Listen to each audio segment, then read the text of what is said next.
Amigos, tenemos el gusto de compartir este mano a mano con un pretexto que es aproximarnos a la figura de un hombre reconocido a nivel internacional, con un rostro absolutamente icónico, convertido justamente en una de esas figuras que en distintas coordenadas culturales, económicas o geográficas seguramente muchas personas del mundo pueden reconocer. Y bueno, y que también tenía algunas particularidades, porque la foto de la lengua fuera de Einstein yo creo que es una foto que a todo el mundo en un primer momento sorprende y en un segundo momento lo hace acercarse con otra simpatía. Pero hay un uruguayo que decidió investigar, formatear la visita de Einstein a nuestro país. Y es nuestro invitado del día de hoy. Bienvenido. Muchas gracias por la invitación. Un gusto estar aquí. Es un gusto para nosotros recibirlo. Está sobre nuestra mesa de trabajo el libro que ya les muestro. Y Diego Moraes ha trabajado sobre la visita de Einstein al Uruguay. Más de una vez nosotros, ahí está, hemos tenido el pretexto de hablar de Einstein por el monumento que hay ahora en la Plaza de los Bomberos. ¿Cómo se llamaba cuando él la visitó? La Plaza Artola. Artola, exactamente, la Plaza Artola. Yo te voy a decir que sufrí una gran desilusión. A ver.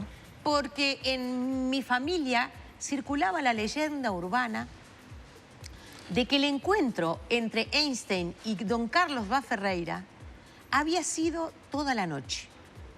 Es decir, que se habían sentado a conversar, las cosas se habían seguido adelante y ninguno de los dos se había parado del banco para descansar. O sea, habían pasado la madrugada conversando. Y la leyenda tenía una cosita más. A ver. Tenía el agregado de que Einstein al otro día, cuando le habían preguntado cómo había sido conversar con don Carlos Vaz Ferreira, había contestado: es el único hombre en el mundo con el que vale la pena pasar una madrugada. Bueno, hay mucho de leyenda urbana ahí, naturalmente. Toda esa leyenda urbana me la viniste a tirar abajo con el libro cuando me fijaste la entrevista, creo que a las 10 de la mañana, ¿no? Fue un poco después del mediodía. Un poco después del mediodía, del mismo día en que Albert Einstein llega al Uruguay. El 24 de abril se produce un encuentro que fue un encuentro también muy improvisado, ¿no? Toda la visita de Albert Einstein al Uruguay fue bastante improvisada en términos generales.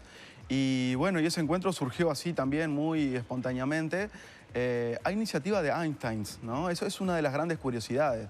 Vaz Ferreira era un gran admirador de Einstein, era uno de los grandes difusores de su obra, en un momento en el que aquí realmente no se sabía demasiado. Se sabía que había creado la teoría de la relatividad y que era una teoría que estaba revolucionando el mundo de la ciencia, pero no había muchas personas que realmente la entendieran. Vaz Ferreira era una de esas personas y tenía muchas ganas de conocerlo. Y bueno, como Vaz Ferreira también era muy famoso en la Argentina y Einstein había pasado por ahí previamente, seguramente ahí tuvo alguna referencia que lo motivó el interés de conocerlo. Pero fue después del mediodía, o sea, no... Pero hubo un segundo encuentro, ¿verdad? Hubo un segundo encuentro en la propia residencia de Vaz Ferreira, del cual no se tienen demasiadas noticias, ese mismo día. O sea que técnicamente se encontraron dos veces. ¿Ya tenía la quinta del barrio Atahualpa? Sí, Vaz exactamente. Ferreira? Es que originalmente el encuentro se iba a producir ahí. Lo que pasa es que por determinados temas de logística, Einstein se estaba alojando muy cerquita de la Plaza Artola, se estaba quedando en una casa que estaba 18 de julio a la altura del 15, en la misma cuadra de la Iglesia del Cordón. Yo quería saber dónde quedaba esa casa porque tú cuentas que inclusive se le ofreció hospedaje invitado y él dijo, no, yo me quedo en la casa de amigos. ¿Verdad? Exactamente. Cuando él llega a Montevideo, el gobierno municipal, esto es una rareza, en realidad el gobierno nacional no participó en las negociaciones para que él viniera. Cuando él llega a Uruguay es a iniciativa de la comunidad académica y de la comunidad judía local. A él le ofrecen alojamiento en el Parque Hotel, Exacto. donde ahora es la sede del Parlamento del Mercosur. Exacto. Y bueno, él agradece la invitación, pero la declina porque ya había acordado quedarse con una familia judía que quedaba ahí. Ahora es una residencia estudiantil. Seguramente los muchachos que viven en esa casa, 18 de julio 1515, no tienen la menor idea de que Albert Einstein estuvo ahí. Durmió allí. Nosotros con esta información y algunos elementos que agregamos, preparamos con la pluma de Bimbo de Pauli esta presentación.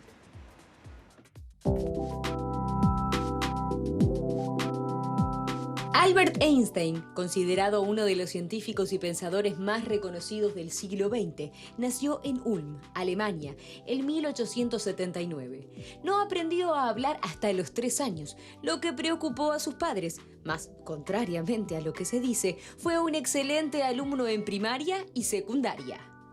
Pero Einstein es Einstein, ese que a los 36 años, en 1915, completó la teoría general de la relatividad, estableciendo la imposibilidad de encontrar un sistema absoluto para medir el tiempo y el espacio, pero definiendo la posibilidad de calcularlo, aduciendo que Dios no juega a los dados con el universo. Recibió el premio Nobel en 1921, aunque no por la teoría de la relatividad, sino por sus aportes en el área de los efectos fotoeléctricos. La fama mundial alcanzada gracias a este premio y sus investigaciones revolucionarias lo trajeron a esta parte del mundo en 1925. Brindó conferencias multitudinarias en Brasil y Argentina, hasta que a las 8 de la mañana del viernes 24 de abril bajó del vapor de la Carrera en el puerto de Montevideo. Venía con una agenda apretada que incluía conferencias, recepciones con autoridades y encuentros con la comunidad judía. Pero el hombre que había desmenuzado el tiempo y el espacio quería conocer a alguien. Nada más y nada menos que a Carlos Vaz Ferreira, uno de los filósofos más importantes que ha dado nuestro país y a quien admiraba. Se encontraron en lo que ahora es la Plaza de los 33, por entonces llamada Artola. Nadie sabe de qué hablaron. El único registro es una foto que dio lugar al monumento que se encuentra en el sitio donde se llevó a cabo el encuentro y una frase que alguien escuchó al pasar en la que Einstein le decía a Vaz Ferreira: debemos continuar. Además de eso, nada se sabe acerca de la charla entre el uruguayo autor de Moral para Intelectuales y el padre de la física moderna. Es un secreto que guardaron quienes tanto dieron a la humanidad.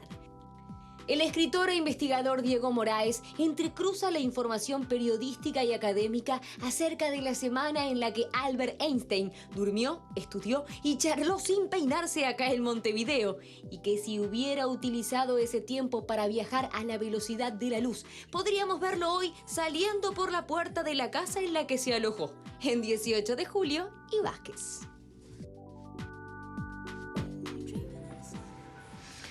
Esa es la presentación que hemos hecho. ¿Algo para corregir? No, perfecto. Hasta donde puedo ver, buenísimo todo. Bien, bárbaro. ¿Conoces la quinta de Vaz Ferreira?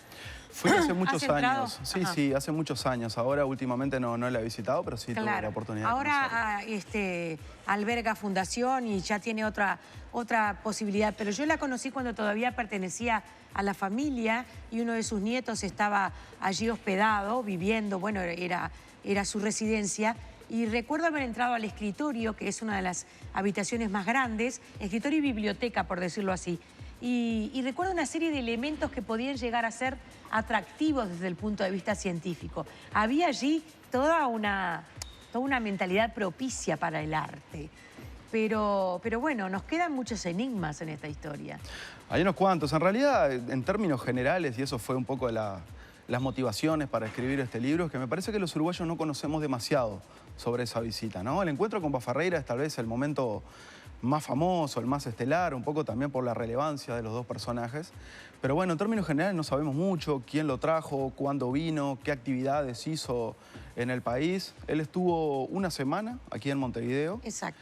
Él vino en el marco de una gira que realizó que incluyó también Argentina y Brasil. Eso es importante tenerlo en cuenta. Él no vino exclusivamente al Uruguay. Y como digo, si bien hubo algunas gestiones previas para invitarlo, en realidad todo se terminó concretando cuando él ya estaba en el Río de la Plata.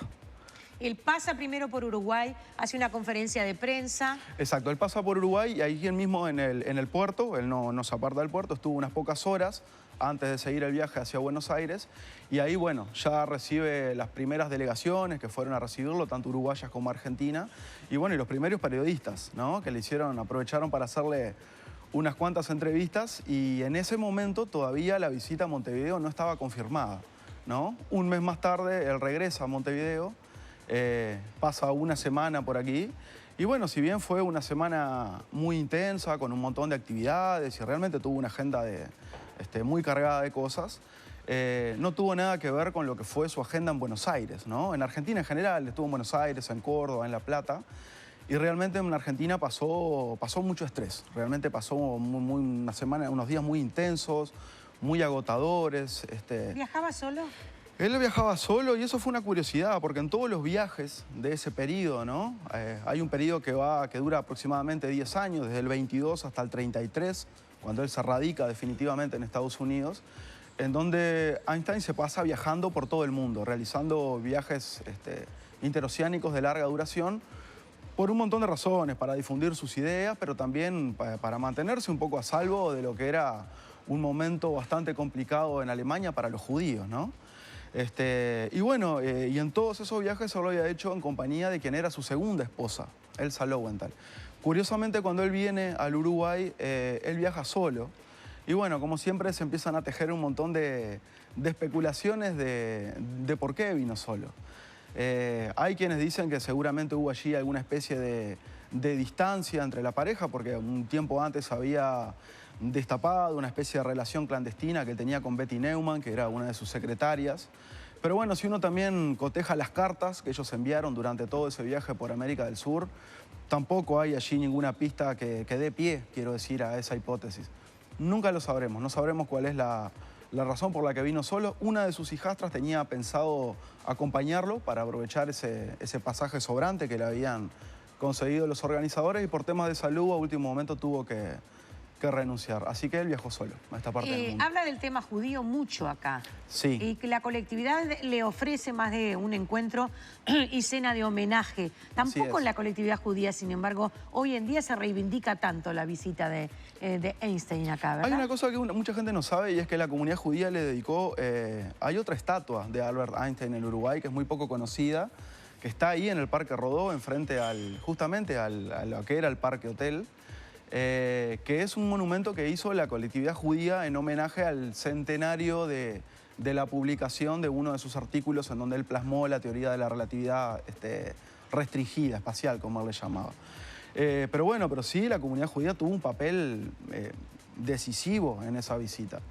No solamente aportando fondos y generándole todas las condiciones para que él viniera, sino también generando los contactos pertinentes para que él pudiera incorporarse también en la gira brasileña, ¿no? Que Brasil, al igual que Uruguay, terminan incorporándose un poco sobre la marcha.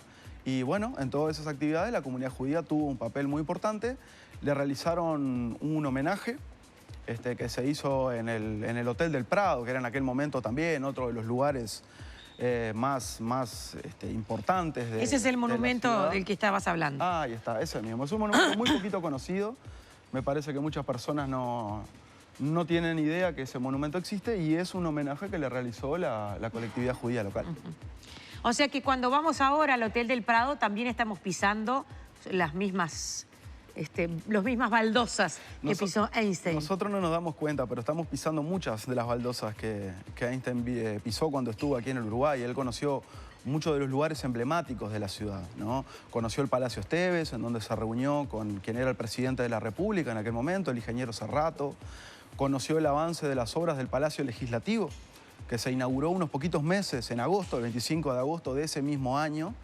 En aquel momento el Parlamento estaba funcionando en el Cabildo de Montevideo, ahí en la Ciudad Vieja, pero él conoció el avance de las obras, paseó por la Rambla, fue al Teatro Solís, 2 veces fue al Teatro Solís a presenciar espectáculos. 2 veces fue a ver ópera en alemán, ¿verdad? Eran óperas, sí, exactamente, en alemán, una por una compañía italiana. Fue al cine también, fue a ver una película de Chaplin, que era un autor que él quería y bueno, y le gustaba muchísimo, y que en uno de sus viajes por Estados Unidos se dio el gusto de conocerlo personalmente. Voy a volver al tema de las leyendas urbanas. Sí, claro. Acabo de abrir el último ejemplar del almanaque del Banco de Seguros, sí, y hay un artículo sobre Charles Chaplin. Y Charles Chaplin y la uruguayés. Y hay una mirada de Paco Espínola y etcétera, etcétera. Y recordé otra leyenda urbana que tiene que ver con que en el Hospital Maciel está enterrada el apéndice de Charles Chaplin. Esa no Por la favor, sabía. estoy pensando que Diego Moraes ya terminó su investigación sobre Einstein en el Uruguay. Ahora Chaplin tiene que empezar. Por suerte tuvimos unos cuantos viajeros ilustres conocidos por esta parte del mundo. Todo empezó con el chico Darwin. ¿no? Claro, que fue junto con Einstein seguramente otro de los grandes científicos que estuvo por esta parte del mundo en condiciones muy diferentes, ¿no? Darwin cuando vino era mucho más anónimo, era, bueno, también otro país. En cambio, cuando Einstein viene al Uruguay ya era una celebridad a nivel mundial, ¿no? Todavía faltaban unos años para, bueno, esa imagen icónica de la que estábamos hablando hoy al principio, esa imagen de Einstein sacando la lengua, esa especie de performance que le hacía enfrente a los medios, eso viene un poco más adelante, más sobre la segunda etapa de su carrera. Pero bueno, ya era una persona sumamente famosa y bueno, despertó aquí una enorme curiosidad de parte del público uruguayo de conocerlo. Voy a palabras del embajador Arthur Smith Elskop, que envió a la Oficina General del Foreign Office de Berlín, dando una suerte de reporte, informando sobre lo que había sido la visita de Einstein. Pasó una semana en Montevideo, invitado por la Facultad de Ingenieros de la universidad local, y realizó 3 lecturas exponiendo su teoría en la universidad en idioma francés. Las lecturas fueron muy concurridas y bien recibidas con generoso aplauso, incluso cuando muy pocos pudieron entenderlas, dice el embajador en este informe.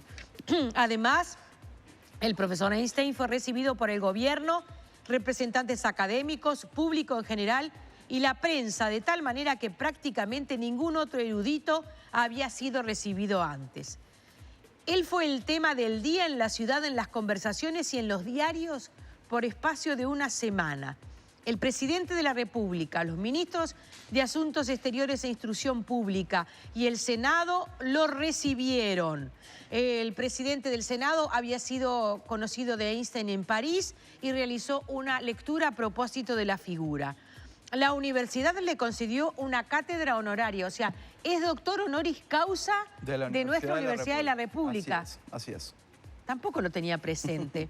Bueno, la administración municipal puso un coche a su disposición durante toda su estadía y lo invitó a alojarse en un hotel de lujo. Estamos hablando del Parque Hotel, a lo cual el profesor Einstein declinó porque prefirió alojarse con un miembro de la colonia judía, el señor Naum Rosenblatt. Entre las numerosas funciones en su honor debe ser mencionado un banquete cuyos gastos fueron aprobados por el Consejo Nacional de Administración y al que asistieron el presidente de la República y varios ministros. Realmente se le dio toda la pompa a la visita de Einstein, ¿verdad? Sí, y ese reporte es muy especial porque las relaciones que él tenía en aquellos años con la colectividad alemana eran también bastante truculentas por todo esto que hablábamos al principio. Y curiosamente en Argentina él tuvo muchas dificultades con la colectividad alemana, que poco menos que boicotearon sus actividades, bueno, porque lo consideraban poco menos que una especie de traidor a la patria, no solamente por su condición de judío, sino también por, bueno, su postura durante la Primera Guerra Mundial, por haber querido promover el pacifismo, la solución de controversias por medios diplomáticos y demás. Y bueno, él cuando llega al Uruguay temía encontrarse con la misma respuesta de parte de la colectividad alemana. Y ocurrió todo lo contrario. El embajador Arthur Smith Elskop no solamente trabó una muy buena amistad con él, lo acompañó al Teatro Solís, fue a visitarlo a la casa de la familia Rosenblatt, lo acompañó en un montón de actividades. Seguramente no le gustó demasiado que él diera las conferencias en idioma francés, en un momento en que la puja entre franceses y alemanes en esta parte del mundo era muy importante, ¿no?, en términos culturales. Pero bueno, se llevó una imagen muy positiva de Einstein y en todo momento siempre presentándolo como un físico alemán. Alemán, un sabio alemán. Un sabio alemán. Así dice textualmente. Que bueno, que intentaban de alguna manera llevar agua para su molino, por así decirlo. Claro, porque la visita, como tú dices acá cerrando el capítulo, dice, habría resultado indirectamente muy útil a la causa de ese país. Exactamente. En ese momento también, de alguna manera, Alemania, gracias a esa relación que genera acá con él, logra tener, bueno, una buena prensa, por decirlo así. Sí, exactamente. Y aparte, en las entrevistas que realizó, en todo momento, bueno, los periodistas le preguntaron, ¿no?, por la relación entre Alemania y Francia, cómo él pensaba que se podían, de alguna manera, arreglar esas relaciones después de tremenda enemistad que había quedado después de la Primera Guerra. Habla de Palestina también, claro, pero estoy poniendo mirada moderna, ¿no? en una circunstancia diferente de la universidad, por ejemplo. Exactamente, bueno, Claro. esto fue otro de los temas de interés, cuál era su postura sobre, bueno, sobre el movimiento sionista que en aquel momento estaba predicando por la creación del Estado de Israel. Einstein había sido uno de los grandes promotores de la Universidad Hebrea de Jerusalén, ¿no? De la cual él fue uno de los fundadores, porque él había vivido en carne propia las dificultades que tenían los jóvenes judíos en Europa para acceder a una universidad de calidad, ¿no? Para acceder a una educación de calidad, donde las universidades muchos les cerraban las puertas solamente por el hecho de ser judío. Y él fue uno de los primeros que tomó la posta de, bueno, de empezar a pensar en la educación del pueblo judío y de tener una mirada un poco más a largo plazo. Diego Moraes es nuestro invitado, muchas gracias por venir. Este es el libro que nosotros encontramos en difusión y quisimos invitarlo, tenerlo con nosotros. Diego Moraes tiene trabajos como periodista, tiene trabajos como escritor, tiene trabajos como investigador, pero además es egresado de la Universidad de la República, licenciado en Letras por la Facultad de Humanidades y Ciencias de la Educación. Es un gusto verte explorar estos universos y tratar de seguir un poquito las migas, porque no son más que eso, ¿no? A pesar de que viniste acá a destruir una leyenda urbana, en esos juegos que se juegan en familia, sobre todo los días de lluvia o en estos tiempos de vacaciones, donde te dan pistas para preguntar datos, se habla de ese encuentro. Yo supe ganar una vez ese juego, recordando que era Einstein la figura que había conversado con don Carlos Vaz Ferreira, o al revés, a través de Einstein recordando que era don Carlos Vaz Ferreira. Entonces tenía extrema curiosidad en develar si finalmente había sido una madrugada compartida. Vos me decís que no, me dejás desilusionada, pero bueno. Tal vez deberías devolver el premio, vamos a ver. Nobleza obliga. ¿Próximo trabajo? Vamos a ver, vamos a ver. Todavía estoy en una etapa de promoción y difusión de este material que realmente me llevó un montón de tiempo procesarlo, escribirlo, investigarlo y demás. Ya veremos. Por supuesto siempre hay ideas en la cabeza, pero nada concreto todavía. No olvidar el apéndice de Chaplin. No olvidar el apéndice de Chaplin. Vamos a anotarlo ahí. Nota mental a ver qué podemos sacar. Muchas gracias por tu visita mano a mano. Un gusto enorme, gracias a ustedes. El libro está en librerías y ustedes deciden, amigos, si se aproximan a él y al encuentro de esos lugares que en este Montevideo conoció, visitó y, por qué no, disfrutó Albert Einstein.